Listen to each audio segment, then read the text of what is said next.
भगवान श्री सीताराम जी के चरणों में प्रणाम करते हुए हम आज की चर्चा ही उत्तर प्रदेश के हाथरस की घटना से करते हैं।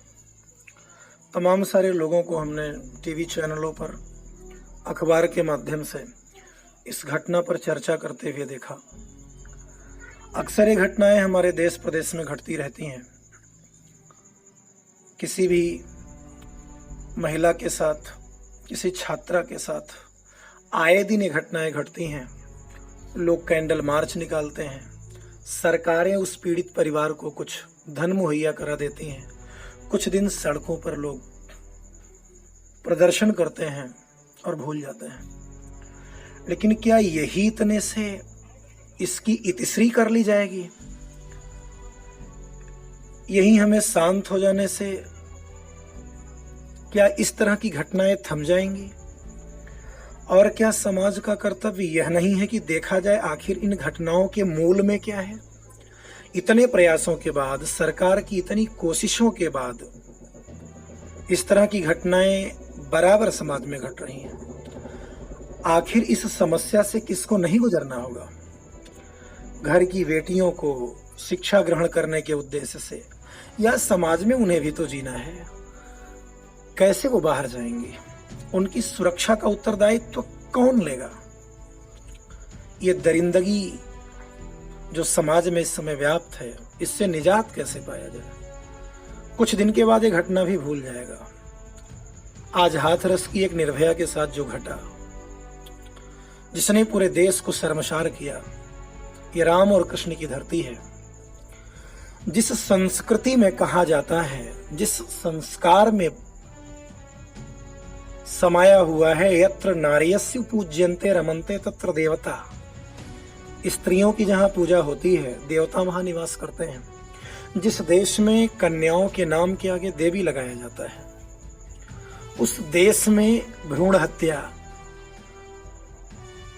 और इस तरह के अपराध, क्या कभी का दिमाग, क्या किसी का विचार कभी मूल की तरफ जाता है? आखिर हमारे देश और देशवासियों के चरित्र को ये धब्बा जो मिल रहा है, कारण क्या है इसका? जमीन तो आज भी वही है जो भगवान राम और कृष्ण के समय थी। सूर्य वही है, चांद वही है, तारे वही हैं, नदियां वही हैं। बदला है सिर्फ मानव का मन, जिसने मानव को दानव बना के रख दिया। बच्चों को शिक्षा देने के लिए हम देश से विदेश तक भेजते हैं। क्या कभी देखते हैं कि उस शिक्षा में कहीं नैतिकता का भी कोई पाठ है? शिक्षा का उद्देश्य सिर्फ धन कमाना ही है। धन कमाने की इस अंधे दौड़ में ऐसा ना हो कि जहां रुकना चाहिए हम उससे भी आगे दौड़ जाएं। धन से जो मिलना चाहिए, क्या वो मिल रहा है? मैसेज में तो बहुत अच्छे से लिख दिए जाते हैं कि पैसा हम कमाते हैं आराम पाने के लिए, और उस पैसे को कमाने के लिए घर का आराम छोड़ के ही निकलते हैं। क्या सब कुछ सिर्फ धन से संभव है? एक छोटे बच्चे के हाथ में कोई व्यक्ति नंगा चाकू नहीं देता। क्यों? उसी चाकू से घर की महिला सब्जी काट लेती है। वो किचन के कार्यों में उसी चाकू से सहयोग पाती है। लेकिन लड़के के हाथ में इसलिए नहीं दिया जाता क्योंकि लड़के को ज्ञान नहीं है इसका उपयोग क्या करना है। वो दुरुपयोग कर सकता है, वो अपने अंग काट सकता है। क्या कहीं हम लोग ऐसा कुछ भूल तो नहीं करते कि बच्चों को जब जो मिलना चाहिए वो नहीं मिल रहा है? हमारे यहाँ लिखा जाता है, पढ़ाया जाता है, माता शत्रु पिता वैरी ये न बालो न पाठिता। वो माता पिता शत्रु जैसे हैं जो बच्चे को सदशिक्षा प्रदान नहीं करते। आखिर इन बच्चों को इस तरह का जो माहौल हम उपलब्ध करवा रहे हैं, कहीं न कहीं से उस माहौल का ही तो दोष है। आज समाज में स्त्रियां सुरक्षित नहीं हैं, लड़कियां सुरक्षित नहीं हैं, बहन बेटियां सुरक्षित नहीं हैं। इस समस्या को किसे नहीं झेलना पड़ेगा? हमारी कोई जिम्मेदारी नहीं बनती? इसका मूल शिक्षा है। हमारी शिक्षा में कहीं नैतिकता के लिए कोई जगह नहीं। बस शिक्षा को बदतर किया जाए। ये वही देश है जहां हिंदी की किताबों में गा से गणेश पढ़ाया जाता था, अब वहीं गा से गधा पढ़ाया जाता है। कहते हैं ये तो धार्मिक नाम है, हटाओ इसको।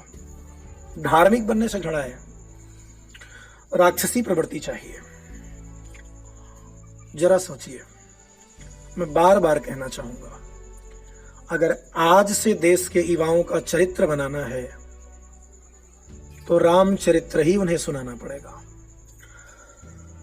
और मैं आपसे बड़े गर्व के साथ कहता हूं, रामचरितमानस की पंक्तियां हैं, जननी सम जानहि पर नारी, धनु पराव बिसते बिस भारी, जे हरसहि पर संपत्ति देखी, दुखित होहि पर विपत्ति विशेषी। लिखा है, जो दूसरों की बेटियों को मां बहन की नजर से देखते हैं, जो दूसरों के धन को विष जैसा समझकर त्याग देते हैं, जो दूसरों के दुख पर आंसू बहाते हैं, ऐसे प्राणी को, ऐसी आत्मा को खोजने भगवान स्वयं चल के आता है। जननी समझा नहीं पर नारी, क्या ये शिक्षा कभी बच्चे को दी गई? आज तो माँ बाप बच्चे को बुला के सिर्फ वही शिक्षा देना चाहते हैं जिससे पैसे आए। बच्चे को खिलौना मांगने पर खिलौना ना दिया जाए तो बच्चा थोड़ी देर के लिए रोएगा, फिर चुप हो जाएगा। लेकिन अगर बच्चे को संस्कार नहीं दिया गया तो वो खुद जीवन भर रोएगा और उसके कृत्य से समाज भी जीवन भर रोएगा। इसलिए समाज का, हमारा, आपका, सबका दायित्व है। और ये सब कहने का तात्पर्य है कि दुनिया में अगर समस्या है तो समाधान भी है, मर्ज है तो दवा भी है, रात्रि है तो दिन भी है। इन सारे समस्याओं से निजात पाया जा सकता है अगर हम युवाओं को कुछ नैतिक शिक्षा प्रदान करें, और ये हमारे विद्यालयी शिक्षा में समाविष्ट होना चाहिए। सुबह से शाम तक जो कुछ पढ़ाया जाता है उसमें आचरण से जुड़ा कुछ नहीं पढ़ाया जाता। अध्यापक भी उतना ही बोलता है जिससे बच्चा संतुष्ट हो और अध्यापक को पैसे मिले, इससे आगे कोई रिश्ता नहीं। बच्चे से हमें क्या लेना देना? चरित्र, जिस देश के नागरिकों का चरित्र नहीं होता उस राष्ट्र का चरित्र अंधकारमय हो जाता है। तो केवल बड़ी बड़ी बातें करने से मैं ये बताना चाहता हूं, भगवान राम पहली बार अगर अयोध्या से निकले, पहली बार अगर अयोध्या से शिक्षा ग्रहण करने के बाद जब वो लौट के आए और पहली बार किसी सामाजिक कार्य के उद्देश्य से अगर वो अयोध्या के बाहर गए, तो जरा उनकी यात्रा पर एक नजर ध्यान से विश्वामित्र जी के साथ वो चलते हैं। और सबसे पहले रास्ते में उनकी मुलाकात ताड़का नाम के राक्षसी से होती है। थोड़ा ध्यान दीजिए, बहुत कुछ आपकी समझ में स्वतः आएगा, आप विचार करने पर विवश होंगे। महिलाएं तीन प्रकार की होती हैं, विधवा, सधवा और अधवा। विधवा वो महिला होती है जिसका पति मर गया हो, सधवा वो होती है जिसका पति तो है लेकिन त्याग दिया हो, और अधवा वो होती है जिसका विवाह ही ना हुआ हो। पहली मुलाकात ताड़का से होती है और भगवान उसका उद्धार करते हैं रास्ते में। उसके कर्मानुसार वह जिस गति के लायक थी वो उन्होंने दिया उसे, और आगे चल करके अहल्या का उद्धार करते हैं, पत्थर से उन्हें स्त्री बनाते हैं और उन्हें उनके पति के धाम भेजते हैं। और वहां से चल करके जनकपुर आते हैं जहां स्वयं माता सीता जो अविवाहित हैं उन्हें पति रूप में। तो मेरे कहने का मतलब कि आज दुनिया के संविधानों में लिखा गया महिला सशक्तिकरण की बात, महिलाओं को प्राथमिकता देने की बात, आप रामायण पे एक नजर डालिए। भगवान राम पहली बार अयोध्या से अगर किसी सामाजिक कार्य के बाहर आए, सामाजिक कार्य के लिए बाहर निकले, तो शुरुआत ही उन्होंने महिला कल्याण से ही किया। इसलिए वाल्मीकि जी राम के इस यात्रा को महिला मंगल यात्रा की संज्ञा देते हैं। तो जिस रामचरितमानस में शुरुआत महिलाओं के कल्याण से ही है, जहां नारियों को देवी बताने की शिक्षा दी गई, उस देश प्रदेश में यह स्थिति अगर बनी है तो उसके कहीं न कहीं जिम्मेदार हम हैं। सुबह जब लोग शौच इत्यादि कर्मों के लिए जाते हैं, अगर आप टेलीविजन का चैनल खोलें तो उस समय भी हजारों बाबा आपको सत्संग करते मिलेंगे। पूरे देश भर में लाखों स्थानों पर अपने अपने रीति रिवाजों के अनुसार सत्संग, तकरीर इत्यादि चलती रहती है। लोग शिक्षा देते रहते हैं, उपदेश देते रहते हैं, फिर भी इस तरह की घटनाएं घटती हैं। क्यों? क्योंकि सब कुछ एक दिखावा मात्र होता है, उसे आत्मसात नहीं कराया जाता।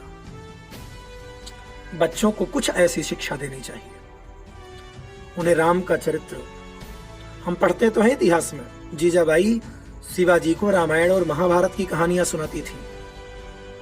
इस देश में जीजाबाई होती थी तो शिवाजी होते थे।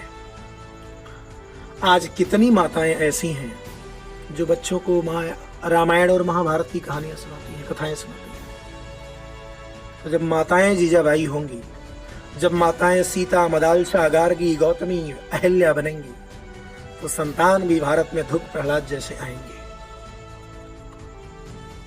ये हमें जानना है। और मेरे कहने का उद्देश्य यहीं तक है कि दुनिया जितनी समस्याओं से जूझ रही है, सबका समुचित समाधान रामचरितमानस में संभाल कर रखा है।